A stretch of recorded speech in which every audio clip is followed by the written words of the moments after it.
Residents speculate the 12 individuals believed to have been trafficked from the West African sub-region are allegedly being held against their will by their Nigerian captors coerced into the world of cybercrime. Disturbing signals from within these walls have left neighbors perturbed, ultimately prompting them to raise an alarm that led to apprehension of all 14 occupants.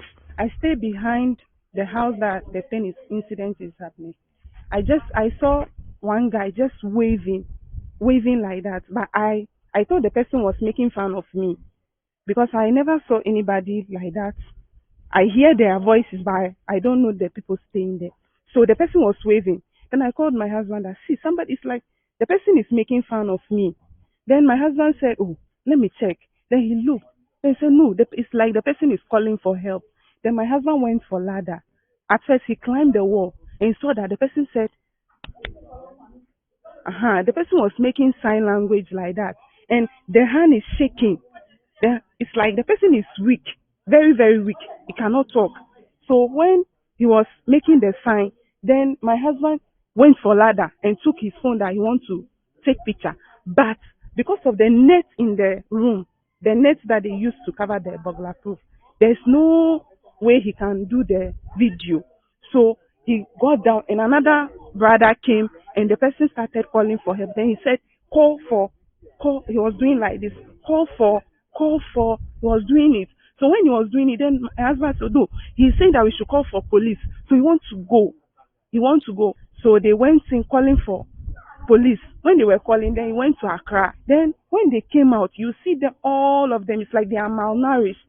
They don't have enough strength to, even to watch the sun is difficult for them. You see them skinny like that. So it's like they've been here for a long time. Because at times around 2 o'clock, 12 o'clock, you'll be hearing them fighting at the back. This was the scene when a combined team of police and military stormed the house on Sunday afternoon to rescue the victims following distress calls from concerned neighbors. According to the resident, the victims who appeared malnourished were being compelled to participate in cybercrime in exchange for food. Through the patrol team, the 2 motorbikes were arrived here now yesterday. So they break into the house, got there. So they find up to 12 guys in there. You can see them, they were maybe like they were hungry. Making white, like they were in cell living. Serious in it, like the way the situation was so bad. They brought them from wherever they are coming from, put them there, they were hungry. So if you don't get clients, you can't eat. So you have to work and then get the number of clients before they feed you. So they are there, you're not feeding them. So he called for the help. So he want to go back to his country. Actually, it was against their will. The boys, it was against their will. What I heard from one of the boys was complaining that they were kept in there without food. They were kept there without food. So they were looking very pale. Assemblyman of Sebreport electoral area, Prince Jacob Ajavor, confirms the incident in an interview with Joy News. When the police came, at a point they said they wanted to take the people, the inmates, away.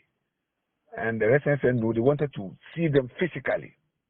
And so they would not let the police. In fact, the police car came, it was a pickup that was not branded in the police colors. So that means people suspected the police were going to maybe cover something. So I spoke to them, called the commander, and then later they sent a police branded pickup. And then a neighbor also called some soldiers. They came together, we had some agreement. Went to look at inspect the rooms. We counted 12 young men, and then plus their boss, maybe the guy who was in charge of the boys in there, with about 15 or so laptops. And those were carried away, followed up to the police station at MS police station. And then we had, because it borders on the immigration issue, they had to go to Tama. So in the evening, they and the soldiers went to Tama with the boys. In light of escalating spate of crime in the area, residents who say they now fear for the lives of their kids vehemently opposed the reintegration of the West African nationals into the community. About the police there, we've lost trust in them totally. Because of yesterday, what happened here, you could see that people no longer believe in the police force again. If not for the military people that came for the intervention, I wouldn't think they will allow them to send the guys away. No need them again. No need them again at all. Allow to be told them to leave the area. Because this to the immigration, they should find where they need to go back. Because they can't group their men in one room, about 8 or 15. Even we are not safe. Joy News sources at the Tamale Regional Police Command say investigations have been launched into the incident. Reporting from Sebrapo here in the Katamanso municipality, my name is Carlos Coloni for Joy News.